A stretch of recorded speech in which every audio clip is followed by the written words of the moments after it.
Olá, sejam bem-vindos ao Processamento de Alimentos para Curiosos, um programa feito em parceria pela FEA, a Faculdade de Engenharia de Alimentos da Unicamp, e a ABIA, a Associação Brasileira da Indústria de Alimentos. Este é o primeiro encontro, nosso primeiro episódio da temporada 2025, e ele já vem recheado de conhecimento. Nesse primeiro programa, a gente vai mostrar como é produzido o nosso amado chocolate. Para explicar isso, a equipe do Curiosos esteve em 3 localidades. Nós fomos visitar uma fazenda em Linhares, no Espírito Santo, para mostrar a produção do cacau. Depois estivemos em Ilhéus, na Bahia, para mostrar a parte da moageira. E, por fim, fomos fazer uma visita à fábrica da Nestlé, em Caçapava, para mostrar como o cacau se transforma nas barras de chocolate. E quem vai contar todos esses processos para a gente hoje é a professora Priscila Efraim, que é doutora em Engenharia de Alimentos, especialista em cacau e chocolate. Seja bem-vinda, professora Priscila. Olá, Paula, boa tarde. Olá, boa tarde a quem nos assiste também. É um prazer estar aqui. Nós da Fé estamos muito animados para mais um episódio do Curiosos e vamos chamar vocês para participar com a gente. Venham com a gente, mandem as suas dúvidas aqui no chat, tá bom?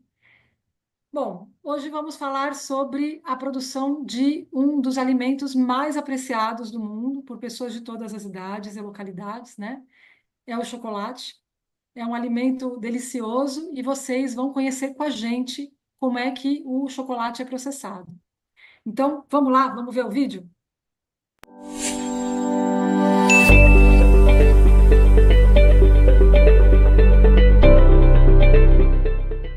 Olá, estamos aqui para mais um episódio do Processamento de Alimentos para Curiosos. Eu sou a Priscila Efraim, professora da Faculdade de Engenharia de Alimentos da Unicamp. E no programa de hoje nós vamos falar sobre o cacau e como esse fruto se transforma em um dos alimentos mais apreciados por pessoas de todas as idades e nacionalidades. Bom, primeiro nós vamos falar sobre o cacau e a sua produção no campo. E depois nós veremos como acontece o seu processamento até que o cacau se transforme no chocolate.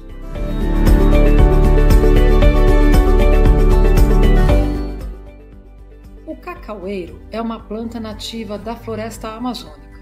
Os maiores produtores nacionais de cacau são os estados do Pará, Bahia e Espírito Santo. Mas nós também temos produção de cacau no Amazonas, em Rondônia, Mato Grosso e, mais recentemente, em São Paulo também. Escolhemos neste programa visitar uma fazenda de cacau do Espírito Santo, a Fazenda Nina, para mostrar para vocês como é a produção de cacau. Olá, curiosos! Hoje a nossa equipe está aqui direto do município de Linhares, no Espírito Santo, para contar onde começa a produção de chocolate. E para contar essa história para a gente está aqui com a nossa parceira Nestlé, a engenheira agrônoma Maiara, vai contar um pouquinho da história do cacau aqui no Espírito Santo. Então, no cacau tudo começa, que é um fruto originário do bioma amazônico. Então, antes a gente tinha 2 grupos principais, grupos genéticos de cacau, originários do bioma amazônico, que é o grupo forasteiro e o grupo crioulo. Houve um cruzamento natural entre esses 2 grupos que veio a dar o grupo trinitário. Então nós temos 3 grupos genéticos principais de cacau, forasteiro, crioulo e trinitário. E aqui, hoje em Linhares, na fazenda, a gente consegue ver mais clones advindos desse grupo trinitário. E nessa área de cultivo, nós vemos um plantio de cacau consorciado com uma outra cultura agrícola, a seringueira.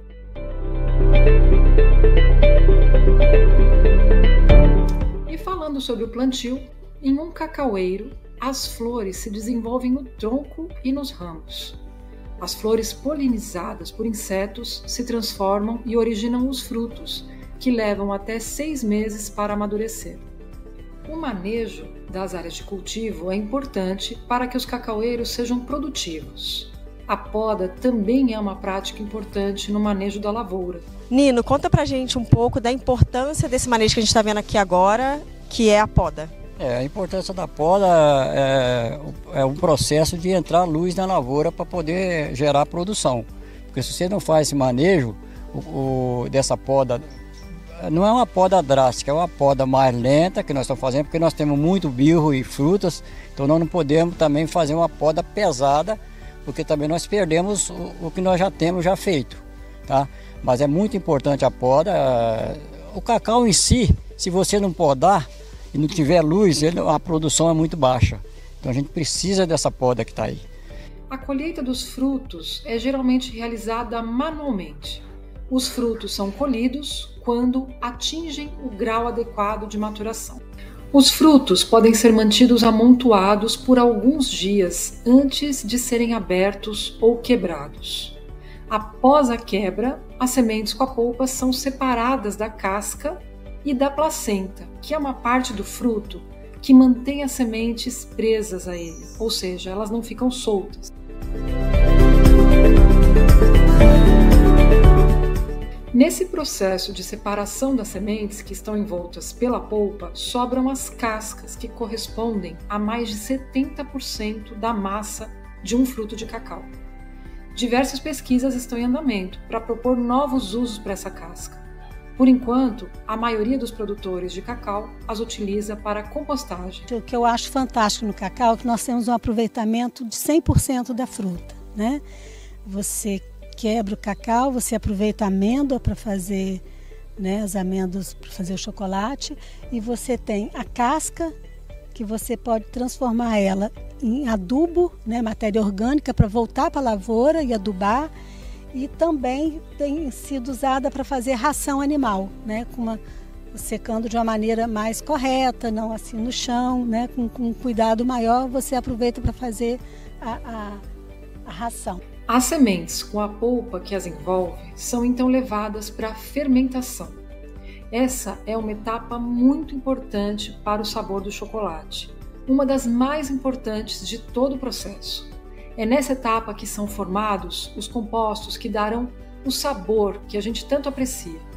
Nessa etapa acontece o crescimento de diversas espécies de micro-organismos, como por exemplo leveduras, bactérias ácido-láticas e bactérias ácido-acéticas. Essa etapa acontece durante 5 a 7 dias e o seu monitoramento é feito pela temperatura. O cacau, quando ele é fermentado, então, além de ter a morte da semente para virar amêndoa, aguçar os seus aromas e sabores, é também um processo que ajuda a amêndoa a ganhar peso. Então, quando você compara uma amêndoa de cacau que foi feita a colheita e foi direto para a secagem, e uma amêndoa que passou pela fermentação, essa amêndoa que passou pela fermentação ela vai ser uma amêndoa com mais peso do que aquela amêndoa que não foi fermentada.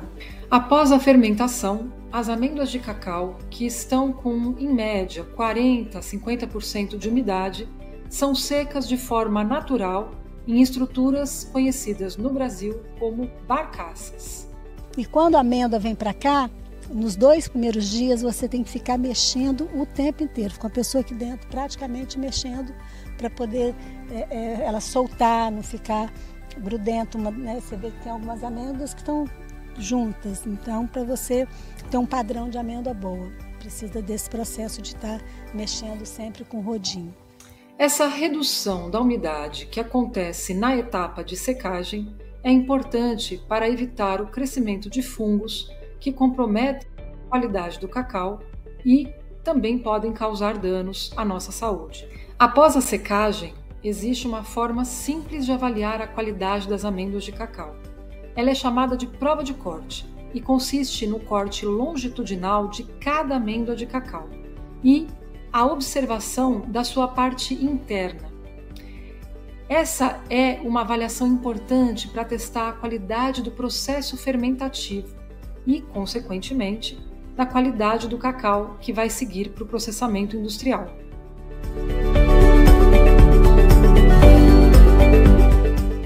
Bom, agora que já vimos a produção de cacau e as etapas de fermentação e secagem das sementes, vamos falar sobre como as amêndoas de cacau fermentadas e secas se transformam nos principais ingredientes utilizados para a produção de chocolates. O processamento das amêndoas de cacau fermentadas e secas começa com o recebimento dos sacos na empresa processadora. Geralmente, o cacau é transportado das áreas produtivas até a processadora de cacau em sacos de 60 quilos. Já dentro das processadoras de cacau, os sacos são transportados por esteiras e são abertos para serem transportados aos silos de armazenamento, ou para a coleta de amostras que serão analisadas. Entre as análises que são realizadas com as amêndoas de cacau está a prova de corte. É a mesma análise que mostramos no final da parte de campo. Ela é novamente feita na processadora de cacau para saber o grau de fermentação e também para saber se há aromas estranhos, como fumaça, que é formada no processo de secagem, quando é feita em secadores, e se há a infestação ou grãos mofados. Outra análise que é feita para garantir que não vai ocorrer o crescimento de fungos durante o armazenamento das amêndoas de cacau é a umidade, ou seja, o teor de água que está nas amêndoas de cacau. Lembra que no final da fermentação esse teor era de 40% a 50%? Bom, no final da secagem esse teor deve ser menor do que 8%. Então aqui na análise, o teor de umidade não pode passar dos 8%. Depois de analisadas, as amêndoas de cacau são estocadas até que sejam processadas. Para o processamento, as empresas geralmente fazem uma mistura de lotes de amêndoas de cacau para manter sempre o mesmo padrão de qualidade. Para iniciar o processamento, essa mistura de lotes é despejada em uma moega e esses lotes seguem para a etapa de torração.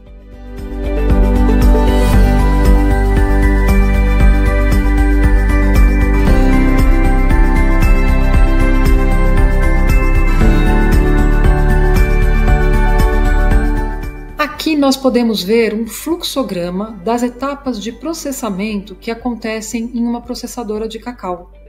Ao entrar na linha de processamento, as amêndoas de cacau passam pela etapa de limpeza, para a remoção de impurezas, como por exemplo pedras, areia, folhas e outras impurezas que venham do campo.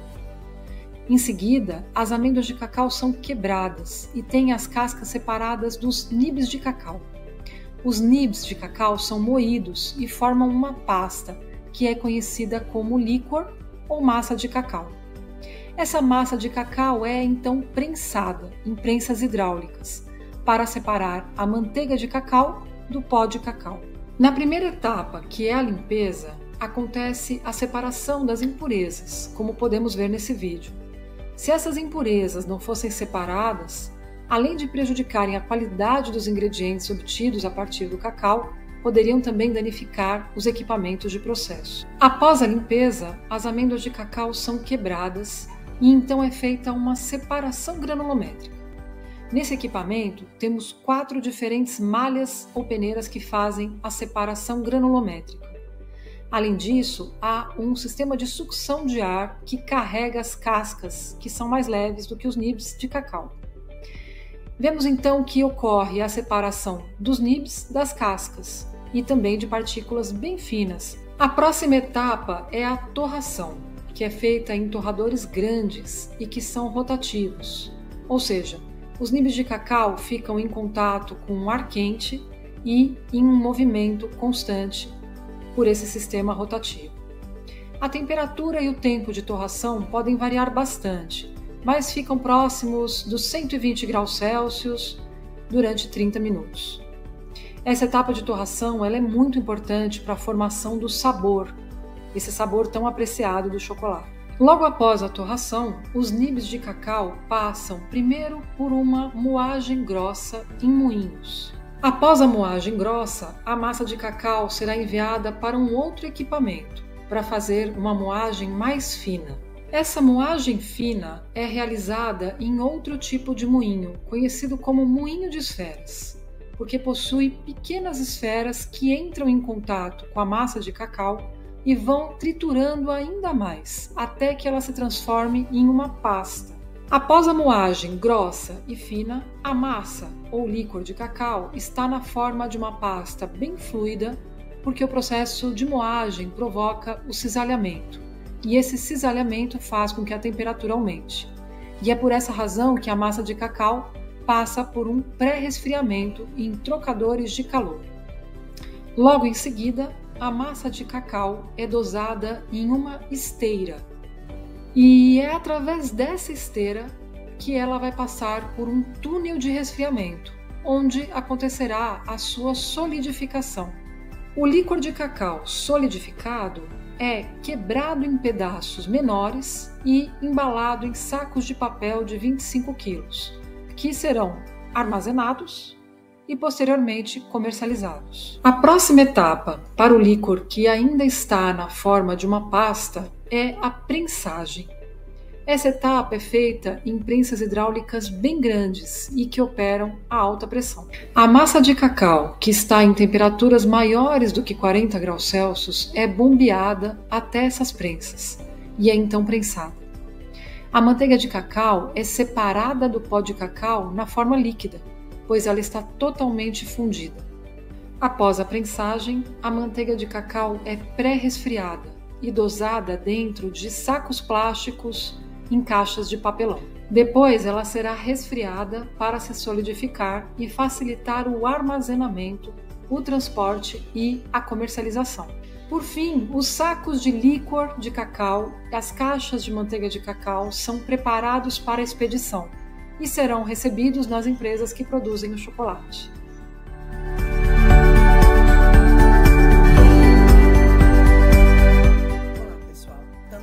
A apresentação da professora Priscila, que nos explicou sobre a colheita e o processamento do cacau, nós vamos falar agora sobre o processamento do chocolate. Aqui nós podemos observar os ingredientes do chocolate que derivaram do cacau: o líquor, a manteiga de cacau e o pó de cacau. Nesse esquema geral de processamento, nós apresentamos cada etapa do processo de fabricação do chocolate.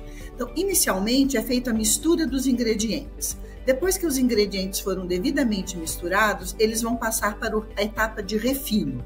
Depois de refino, eles vão para a etapa de conchagem e temperagem.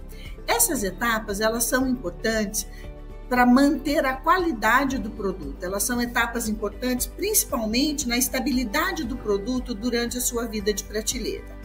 Depois que a massa está pronta, a gente vai passar para uma etapa de dosagem, que é colocar o chocolate ainda líquido nas formas. E nas formas ele vai ser resfriado e adquirir a sua forma final, qualquer que seja ela. Os principais ingredientes utilizados na fabricação do chocolate são os derivados de cacau, o leite em pó e o açúcar. Nos derivados de cacau é o que nós já conhecemos, já falamos sobre o processo, que é o líquor ou a massa de cacau, a manteiga de cacau e o cacau em pó, que eventualmente é utilizado em algumas formulações. Além disso, outros ingredientes podem ser adicionados, como aroma de baunilha, os emulsificantes, o PGPR e especialmente a lecitina de soja. A lecitina é o principal emulsificante do chocolate. Ela é importante para a aparência, para o brilho e para a viscosidade do produto. A lecitina é uma molécula que tem duas partes, uma cabeça hidrofílica, que se liga à água, e uma cauda hidrofóbica, que se liga à gordura. No chocolate, a cabeça hidrofílica se liga ao açúcar, que é uma partícula sólida hidrofílica, e a cauda, que é hidrofóbica, se liga à gordura, ajudando na formação de uma massa fina e sem partículas perceptíveis na boca. De acordo com a legislação brasileira, os chocolates ao leite e amargo, que é sem leite, devem conter no mínimo 25% de cacau, seja na forma de líquor, manteiga ou pó de cacau. Já o chocolate branco deve conter no mínimo 20% de cacau, exclusivamente na forma de manteiga de cacau. Nos três tipos de chocolate, ao leite amargo e branco, as quantidades dos demais ingredientes, como leite em pó, açúcar e outros ingredientes, variam de acordo com a formulação definida por cada empresa. Além disso, todos os produtos podem apresentar recheio, cobertura, formato e consistência variados.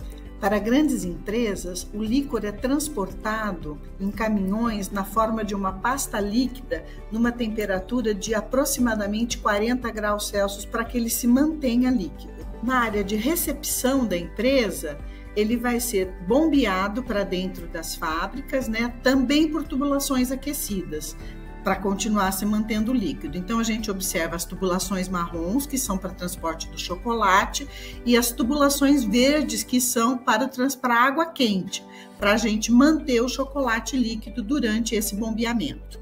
A primeira etapa do processo, propriamente dito, é a mistura dos ingredientes. Então, isto é feito no misturador, a temperatura deve estar acima de 40 graus para manter a gordura líquida e, sob agitação, o objetivo é a gente obter uma massa homogênea que vai ser, então, encaminhada para ser refinada.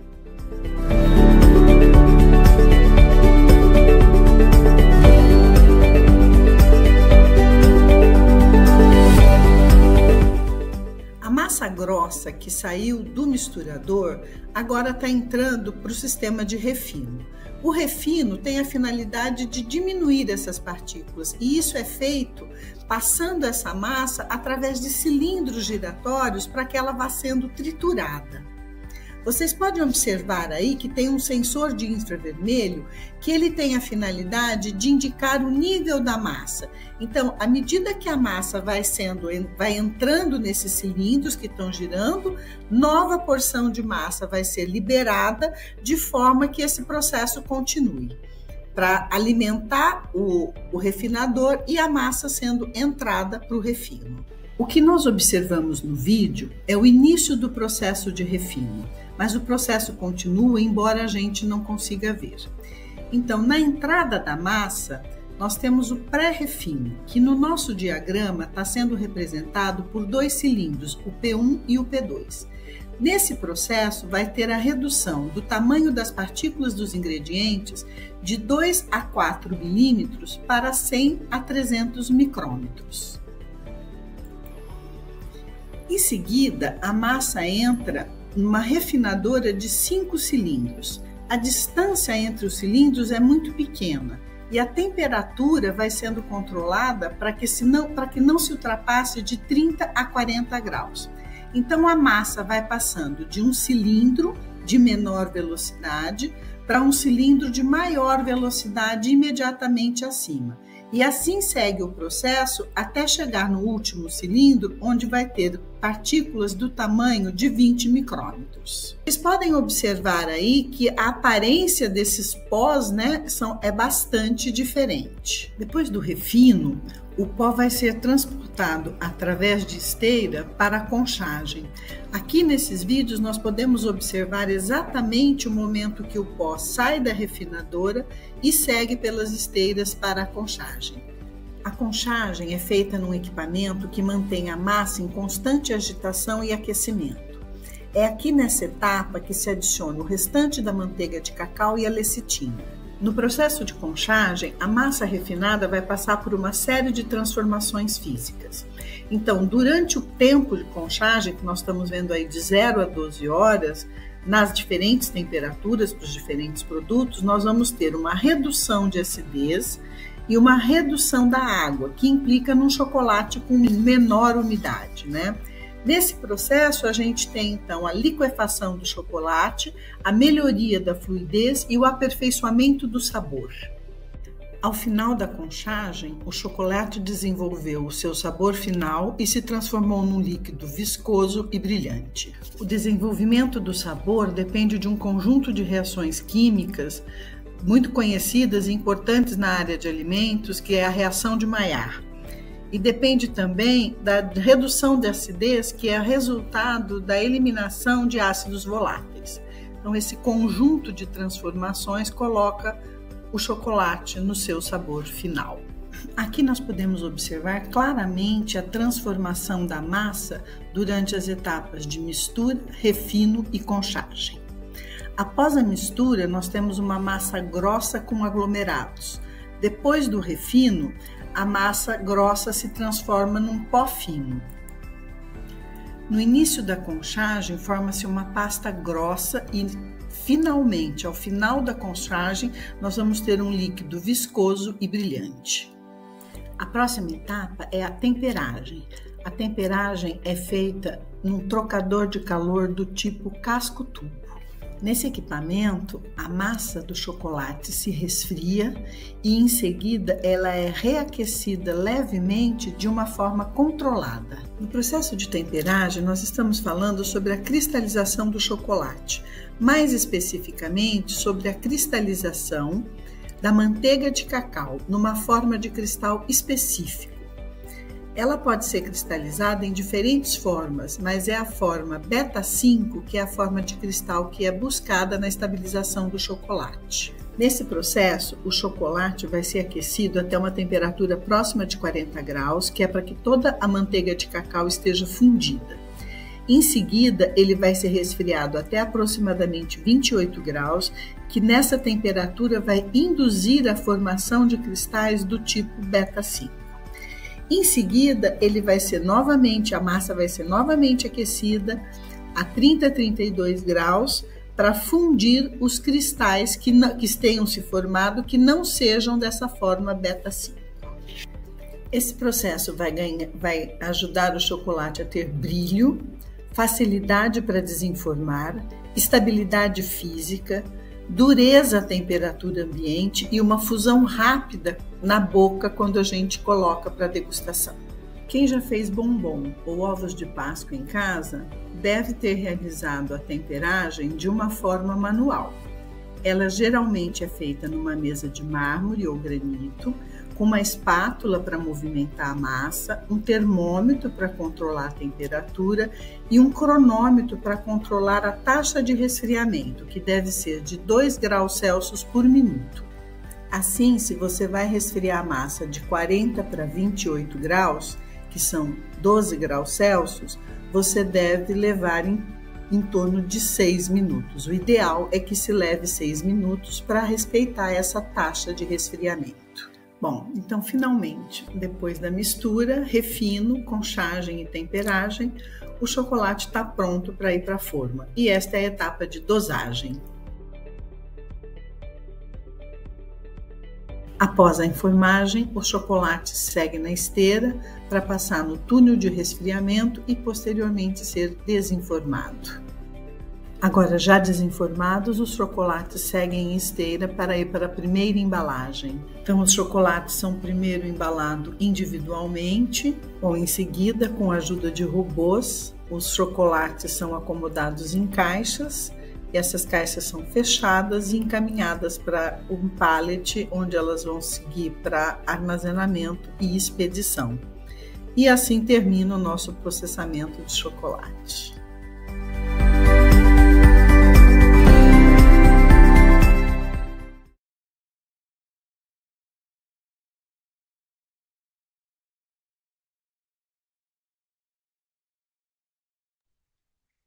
É isso aí, foram visitas muito ricas e a gente conseguiu mostrar o processo completo, desde a produção do fruto até o processamento do cacau e do chocolate.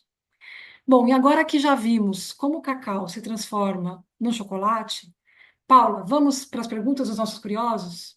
Temos algumas aí? Vamos lá, Priscila. A gente tem uma pergunta aqui que chegou no chat da Daiane. Ela pergunta: quando o chocolate tem misturas, por exemplo, chocolate com amendoins, com pedaços de frutas, etc., eles são adicionados em qual etapa? Nossa, ótima pergunta, Daiane. Bom, quando são pedaços maiorzinhos, que nem um pedacinho de amendoim, frutas, aqueles crocantes, eles são adicionados depois da etapa de temperagem, quando já está ali quase dosando o chocolate nos moldes. Lembra no final ali que tinha, né, mostrou o chocolate dentro dos moldes? Então, naquele momento de colocar o chocolate no molde, é quando são incluídos, aí a gente chama de inclusões, né? O amendoim ou outros produtos que podem ser colocados, né? Tá certo. Priscila, a gente não tem uma pergunta agora, mas eu queria, antes da gente terminar aqui, passar para terminar, eu queria agradecer aos colaboradores da Fazenda Nino, que nos receberam lá em Linhares, e também aos colaboradores da Nestlé em Caçapava e da Cargill, lá em Ilhéus, que abriram as portas da fazenda e das fábricas para que a gente pudesse filmar de pertinho e explicar todo esse processo. Chegou mais uma pergunta aqui da Fernanda. Se o cacau está entrando em extinção e se as espécies estão mudando? Essa pergunta chegou agora para a gente. É uma boa pergunta, Fernanda. Tá todo mundo muito preocupado, né, com essa situação que a gente está vivendo. Acho que todo mundo percebeu aí na Páscoa o aumento do preço dos chocolates, e esse aumento ele foi principalmente causado pela falta de cacau, a demanda foi muito maior do que a oferta, né? E aí esses problemas climáticos estão ajudando, né, nessa quebra de safra, a gente fala, né, nessa perda das produções. A gente tem muitas pesquisas para encontrar variedades de cacau, por exemplo, que sejam mais resistentes a doenças. O Brasil, acho que todo mundo sabe, a gente teve um problema muito sério na nossa produção de cacau, no final dos anos 80, nos anos 90, causado por uma doença, que é a vassoura de bruxa. A gente tem outras doenças chegando que são muito graves. Então, assim, tem muitas pesquisas buscando novas variedades, novos materiais. Mas, por enquanto, assim, a base que a gente tem, ela continua sendo a mesma. Acho que essas novas variedades têm algumas alterações de sabor, algumas características um pouco diferentes. A gente está vendo, por exemplo, produção de cacau em lugares onde geralmente a gente não tinha. O estado de São Paulo agora começa a produzir, Mato Grosso, outras regiões nos próprios estados que são grandes produtores, diferentes das regiões em que se costumava produzir. Então a gente vai ver mudanças sensoriais, acho que sim, tá? No sabor de chocolate, mas a grande questão agora é tentar aumentar a produtividade, né, nos países que produzem cacau, principalmente aqui no Brasil também. Tá ótimo, professora Priscila. Não tem mais nenhuma pergunta no chat, mas a gente quer convidar os nossos curiosos aí que continuem acompanhando a FEA e a Bia nas redes sociais, porque nos próximos dias a gente vai falar um pouco sobre as curiosidades, né, e um pouco mais de conhecimento técnico aí sobre a produção de cacau e sobre a fabricação de chocolate. A gente espera vocês no nosso próximo episódio do processamento de alimentos para curiosos. Até lá!